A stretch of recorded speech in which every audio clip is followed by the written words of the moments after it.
文昌帝君祈福法會特別邀請大道長主持科儀，帶領學子依序過狀元橋開智慧，祈求在即將來到各項升學考試當中金榜題名。再來昆山國小，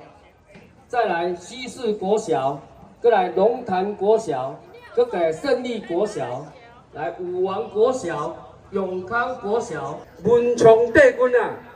即使每一位，不管是科生也好，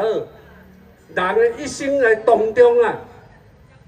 公允利祿，如影隨形。所以借着文昌帝君的祈福法會，互每一位啊，科生也好，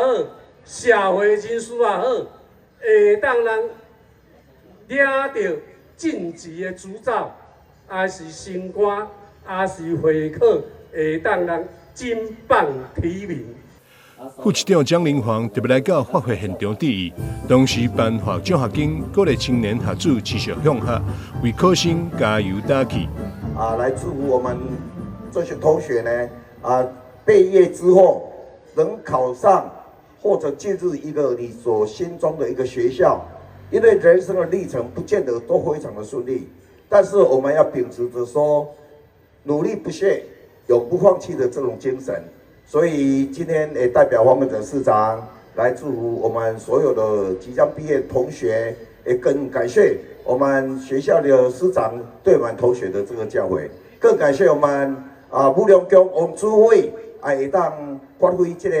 個文昌帝君的這精神。武良宮主委王大明表示，廟方自民國92年起推動優秀學生獎學金，為當初只有4間學校參與，至今已經拓展到41間學校，規模逐年成長，嘉惠無數學子。